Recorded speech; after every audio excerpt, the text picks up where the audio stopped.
Well, hello everybody, and welcome to another Jim and Rob Overanalyze Movies Beside the Parking Lot reaction. Hey everybody, this is Rob, and of course... We're indoors. We are indoors, but we are back in Tim Hortons. We've got our Timbits. No Tim Biebs for us, apparently. They're running out of the merch. Yes. We finally found an indoor Tim Hortons all the way down Nairn. Even outdoor tables, but then traffic was a little noisy. So, and I don't want to get bitten by mosquitoes. It's that kind of. It's Winnipeg in the summer. Yes. Yeah. All right. So, folks, tonight Jim and I just got out of the premiere screening of Nope, from Jordan Peele, who wrote, directed, produced, and starring Daniel Kaluuya, Keke Palmer.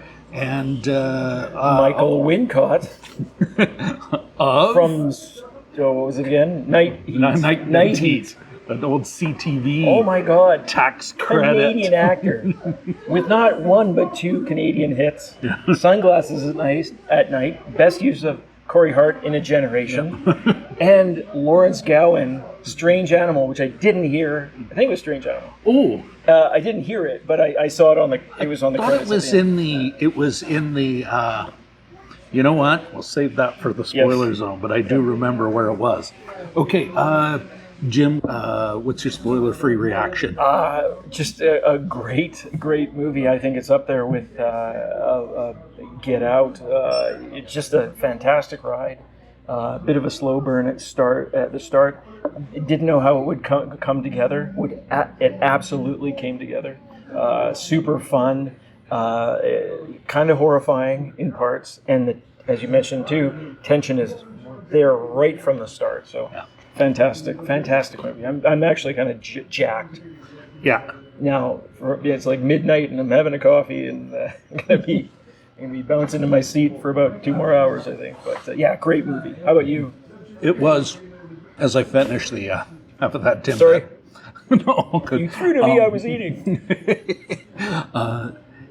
Jim. Like I said, you know what? This is a film I had to force myself to go to. I totally understood when you said, "Oh, you want to do Nope?" And I'm like, "Yeah, I guess we kind of should." Not the kind of film I enjoy. I think I would have loved this as a kid, and I kind of loved this tonight. I was wound up the whole time, legitimately so. There is maybe one jump scare. Yeah. Like how many things I'd say, folks, that they don't do the tropey expected. Mm-hmm. In so many ways. And I think I can mention a couple. Well, I already mentioned one. Like there was literally one jump scare, maybe two.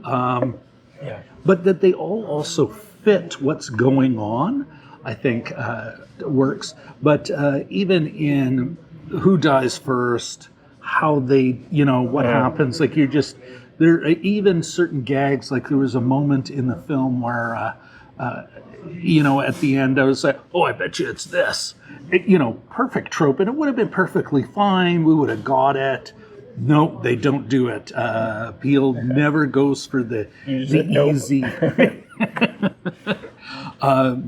It is a solid flick. Definitely recommended. And I would go further. Yeah, not for the big screen, but go see it in the theater for the claustrophobic, because you're in the dark with a bunch of people, you can't be distracted. You get no relief other than what Peele gives you. Yeah. So go see it in the theater. This is important. Unless you can really kind of turn the lights out and everyone shut up and watch the movie, just go see it in the theater. Yeah, it's great. And then it was I'm going to mispronounce this, but the cinematographer Hoyte van Hoytema, I think is his pretty big name. It looks, the use of color is amazing through the whole thing. Yeah. Even in the sort of the most frightening parts, huge use of color. Music, fantastic. And right to the end, like even as we're watching the credits, it's like, wow, Peele's like, I'm not letting the pressure off on you. Yeah. until the last reel is rolled through the projector. Yeah, no, it's super tight. And yeah, music at every step made sense, and not overusing it. Like, it really kind of fit. And it's one that'll stick with me. Like, just as there's some really horrific scenes, there's moments where, like, now that makes sense. Okay, that's why they chose that. But there's also some real moments of peace where you need it. Yeah. You know, like I mentioned it, and when we do a spoiler or deep dive, when we do the over-analysis, I'll praise it again. But even now I'm like, oh, you know, that little bit of human comfort, that little bit of a break. Yeah. But I think that was maybe one or two of those. The rest was like just ratcheting up the tension. Oh, it was great. I didn't mention this before, since we've left the theater. One of the things I like about it, and I don't think it's like this in a derivative way, more in an ode kind of way, and we can talk about this further. There were a lot of beats in this that reminded me of Jaws, which is one of my favorite movies, but in the best way, I think. And I'm going to go home and list them. But again, it didn't feel derivative. It felt like, it was in the best way. Is it maybe? Because I also, you know what I thought? It's interesting you thought that, because I thought it's like, boy, this is like a dark or a horror version of Closer Encounters of the Third Kind. Yes. Like, in that tension building, the grittiness. I'll come up with a better word, but just the idea of a guy getting scared in a truck out in the middle of nowhere, and crazy shit happens. It reminded me of that, and like you said, not in I don't even think maybe in an homage way, or but that they're all three of those films are going to the same place. They know how to press the same button in us, and so And it's funny. Like there was lines right in the most tense part, lines that Michael Wincott had a couple of doozies. Yeah. And I sort of stifled myself because nobody else was laughing, but I didn't want to have a big Cape Fear Robert De Niro laugh and upset. What was the moment where I think you and I were the only ones who laughed in the entire theater? It was like, God damn it was funny. Who's going to let the star out of the trailer? That was one of them. That was a great line. I won't explain anything further, but what a fantastic movie. Just and a great summer movie, great fantastic. Just just great. Oh, you know what? If you can, and your constitution is up for it, if it's in a drive-in in your neighborhood, right? Yeah. And the other thing, too, before we shut her down... it may not be good for your heart, but holy shit. Great use of pop culture. Through this whole thing, it's almost, I think, maybe not a theme, but you are what you watch. They make references to past movies. They refer to a fake SNL skit.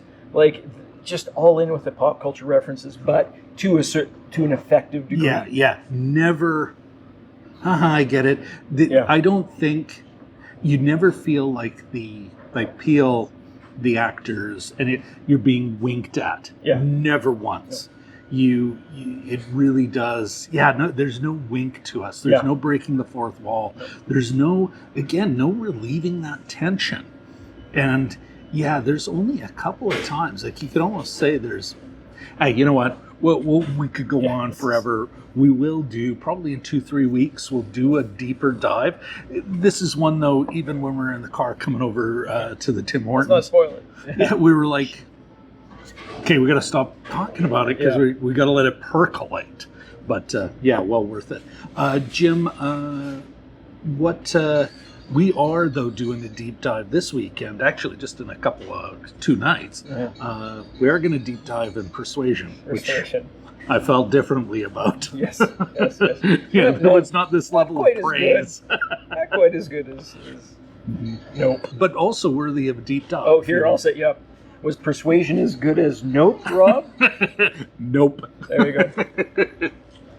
All right. Well, on that comedy gold note, comedy gold, nope.